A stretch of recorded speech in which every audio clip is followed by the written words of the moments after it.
राधे राधे। ये जो मूछ है, दाढ़ी वगैरह, ये है कि श्राद्ध पक्ष चल रहा है ना, इसमें श्राद्ध पक्ष में कभी भी छौर कर्म नहीं किया जाता। जो भी लोग अर्घ पानी देते हैं, पितरों को तर्पण करते हैं, वो अपनी दाढ़ी मूछ शेविंग नहीं कर सकते, है ना, इसलिए दाढ़ी वगैरह दिख रही सभी सभी, ठीक है। तो आज का वीडियो बहुत प्यारा वीडियो है, चैनल को सब्सक्राइब कर लीजिए और वीडियो को छोड़ के कहीं मत जाइए। कभी न छूटे पिंड दुखों से, जिसे ब्रह्म का ज्ञान नहीं। कितना भी कमा लो, कुछ भी पालो, संसार का पूरी जो जानकारी है, कहां क्या होता है, क्या है, कैसा है, सब जानकारी अपने मस्तिष्क में भर लो, इतनी इतनी डिग्रियां पालो, पूरी पृथ्वी के राजा बन जाओ, सब कुछ तुम्हारे मन से हो, तो भी तुम्हारा दुख मिटेगा नहीं। और एक बार उस परम सत्य, उस परमात्मा को, उस ईश्वर को जान लिया तो दुख टिकेगा नहीं। माल हमारा चोखा है, जिसने लिया वो आज तक वापस फिर आया नहीं, उसने शिकायत की नहीं। ऐसा हुआ, एक थे चांगदेव, योगी महान, बहुत पहलवान। तो वो योग करते और योग करके 100वें वर्ष में जैसे ही उनकी मृत्यु आती, अपने प्राणों को यहां ब्रह्मरंध्र में स्थित कर लेते। यहां पर यमराज की पहुंच नहीं है, यहां पर यमराज की पहुंच नहीं है, ब्रह्मरंध्र में वो अपने प्राणों को अवस्थित करके और मृत्यु को चकमा दे देते। एक बार किया, 2 बार किया, हर 100वें वर्ष में वो ऐसा करें। ऐसा करते करते 14 बार उन्होंने मृत्यु को चकमा दिया। मृत्यु को चकमा क्यों देते थे? क्योंकि ये शरीर जिस लिए मिला है, उस परम सत्य का बोध नहीं हुआ था, उस ईश्वर को उन्होंने पाया नहीं था। ऐसा करते करते उनकी उम्र हो गई 1400 वर्ष। चांगदेव की उम्र कितनी हो गई? 1400 वर्ष। फिर महाराष्ट्र में ज्ञानेश्वर, संत ज्ञानेश्वर का नाम आप सभी ने सुना ही होगा।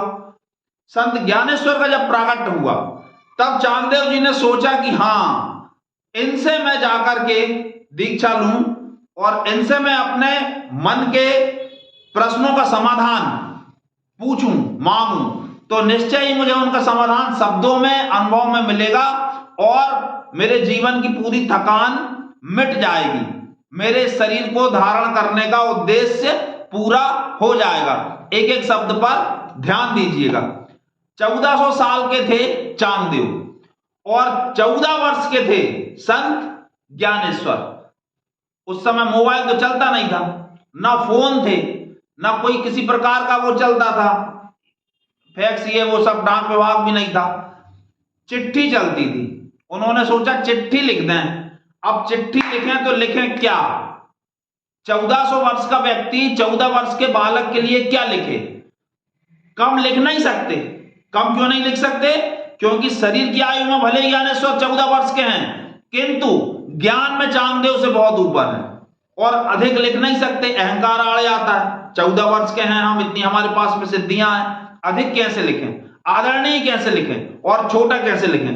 तो उन्होंने खाली ही पत्र भेज दिया। जब खाली पत्र ज्ञानेश्वर भगवान को, संत ज्ञानेश्वर को जब खाली पत्र मिला, वो तुरंत कागज देखते से ही समझ गए कि मामला है क्या, माजरा एक्चुअल में है क्या। उन्होंने उस पर लिख दिया कि 1400 वर्ष की तेरी उम्र हुई, किंतु तू कोरा का कोरा ही रह गया। 1400 वर्ष की तेरी उम्र हुई, किंतु तू कोरा का कोरा ही रह गया। चांगदेव को तो घुस गए शब्द तीर की तरह। उन्होंने कहा, अरे छोकरा इतना बोलता है, ज्ञानी है तो क्या है, मैं भी तो कुछ हूं, हमने भी तो 14 बार 1400 वर्ष का जीवन पाया है, 14 बार मृत्यु को चकमा दिया है। ठहरो, बताना ही पड़ेगा।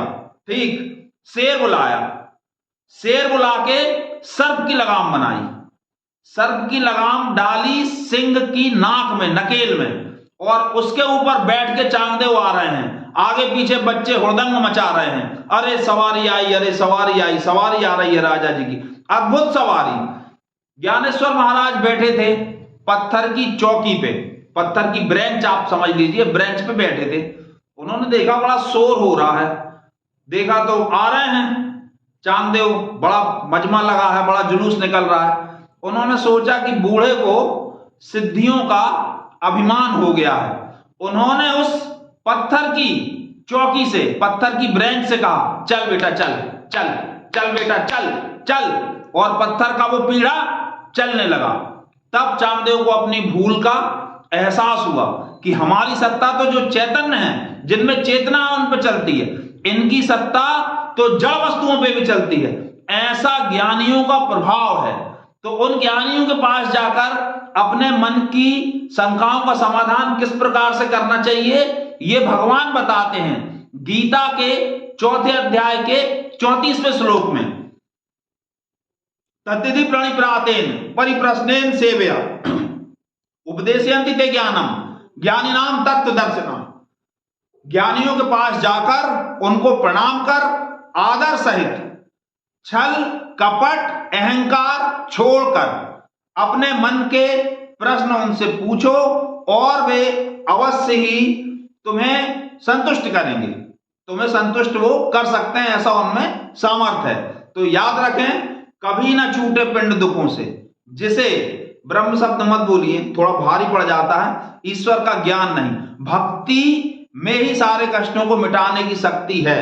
भक्ति के बिना कुछ भी कर लीजिए, लोभ मिटेगा नहीं। जितना धन आएगा उतना लोभ बढ़ेगा, जितने बड़े पद पे पहुंचोगे उतना ही ज्यादा अहंकार सताएगा। इसलिए भगवान का नाम लीजिए और हमारे चैनल को सब्सक्राइब कर लीजिए। वीडियो कैसा लगा कमेंट बॉक्स में अवश्य बताएं। कृपया हमारे चैनल को लाइक और सब्सक्राइब अवश्य करें। राधे राधे।